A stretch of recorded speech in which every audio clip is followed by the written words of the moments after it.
The man who told me this story was 81 years old. He had never left the village where he was born. He had never spoken to a journalist before. And when I asked him about the palace, the one that had stood at the edge of his village for as long as anyone could remember, he did something I did not expect. He laughed. Not because the question was funny, because he said it was the wrong question entirely. He said, "You are asking me if the palace is empty. That is not the question. The question is, what is in there that has never left?" I have been trying to answer that question ever since. The palace stands in the Sahel region of West Africa, in a valley that most maps of the area do not name. It was built in 1431. Commissioned by a ruler named Mansa Kouyaté, a man whose name appears in exactly 3 surviving documents from that period.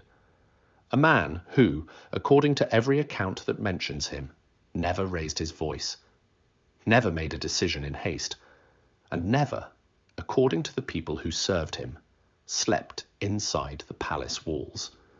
Not once, in 40 years of rule. He built it. He furnished it, he staffed it, he held court in it every day, and every night he left.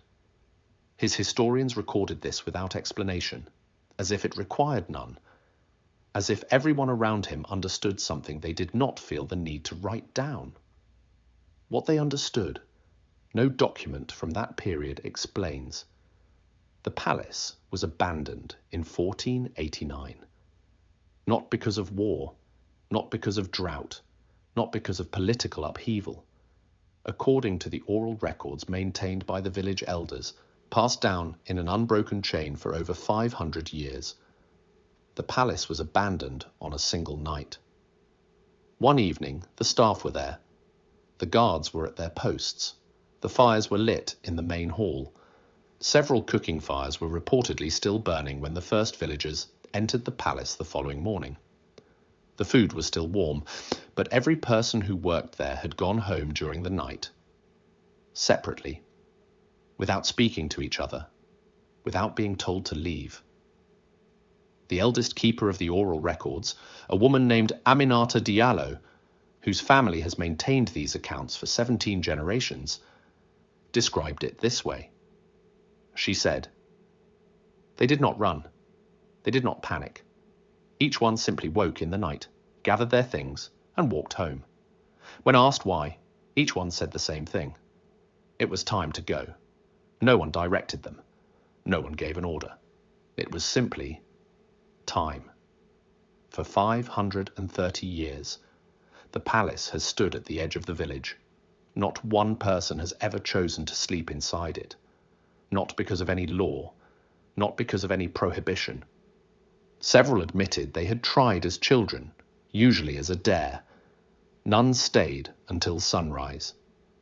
When I asked what happened, the answers were always the same. Not fear exactly, not a sound they could name, something that reminded them they were outside, and that whatever was inside was aware they were there. I want to be precise about this. These are not people describing a supernatural experience. These are people describing a feeling, a consistent, specific, repeatable feeling, shared across 500 years and 30 generations. That consistency is what I cannot explain. The first written account comes from a French colonial surveyor named Henri Marchand, who passed through the region in 1887. His notes mention the palace only once. He crossed the valley the following morning and never referenced the structure again. But tucked inside his survey journal, discovered in a Paris archive in 1971, was a single loose page. Undated, written in a different hand than his official reports, he wrote, "I entered at 9 in the morning. I completed my survey in 4 hours. I did not stay past noon. I cannot explain why. I am not a man who leaves work unfinished. I left this work unfinished. I have been thinking about what I heard between 11 and noon. I have decided I am not going to write it down. That is the complete entry. He never returned to the valley. I have spent 2 years collecting accounts from people who live near this palace. 37 people, different ages, different backgrounds, people who have never compared their accounts with each other. Every single one of them describes the same thing. The 81-year-old man I mentioned at the beginning said it best. He said, "It is not that the palace makes noise. It is that the palace notices you. And there is something inside that has been noticing people for a very long time." I have not found an explanation, but I have found something no one expected. The palace was entered formally for the first time in 1923, not by archaeologists, not by historians, by a French administrative officer named René Beaumont, who had been assigned to document structures of historical significance in the region. Beaumont was not a man given to imagination. His reports from that period are models of bureaucratic precision. Dates, measurements, conditions, nothing more. His report on this palace is different. It is the only document in his 30-year career that contains a personal observation. He wrote, "I entered at 9 in the morning. The structure is well preserved. The main hall is intact. The residential quarters show no signs of damage or deterioration. I completed my survey in 4 hours, and then, at the bottom of the final page, a single line, written in different ink. He wrote, 'I did not stay past noon. I cannot explain why. I am not a man who leaves work unfinished. I left this work unfinished.' He never returned. His report was filed, reviewed, and then, quietly, marked as incomplete. No follow-up survey was ever conducted. For 60 years, the palace sat undocumented. Then, in 1983, a team of researchers from the University of Dakar received permission to conduct a formal archaeological survey. They spent 3 weeks inside. At first, the work was routine.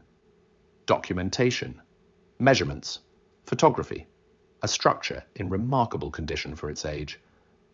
Then, on the 9th day, the team reached the northeastern corner of the main hall. One researcher tapped the floor, standard procedure. He tapped it again. He called the others over. At first, the team assumed the floor had weakened with age. Stone deteriorates.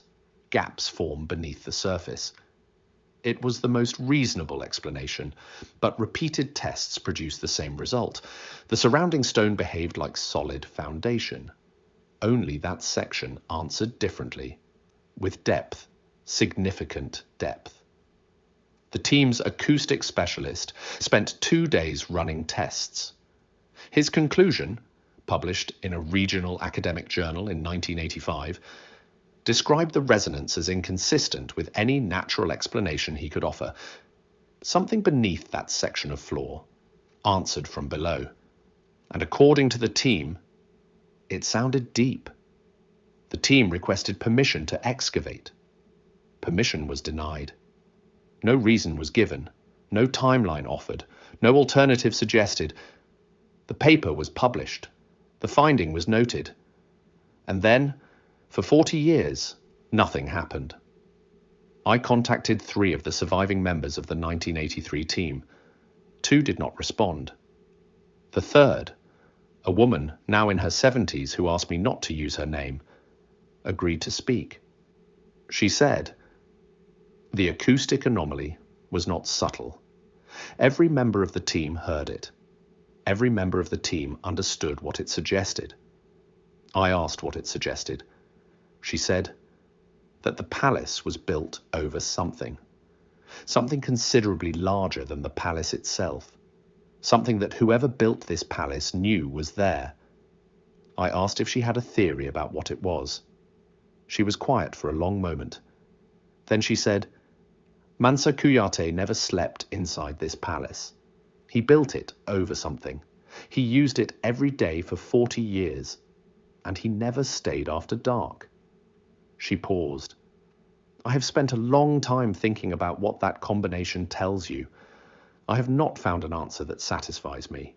The kingdom that built this palace disappeared 500 years ago. The thing beneath it did not. The palace still stands.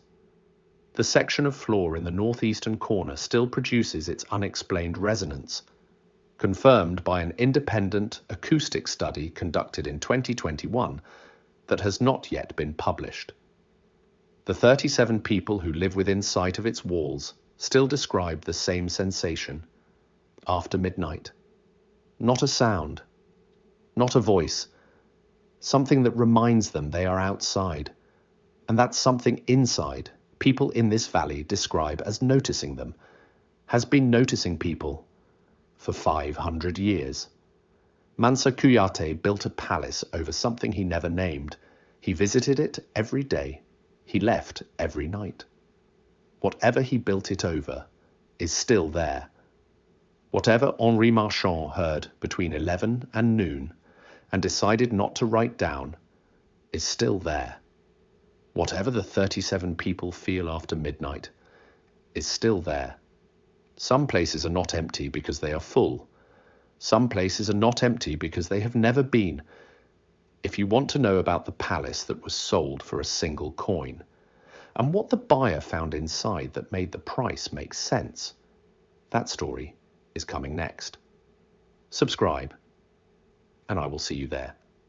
One final thing. The palace, the ruler, and the researchers are fictional constructions built from real historical patterns. The question underneath this story is worth asking.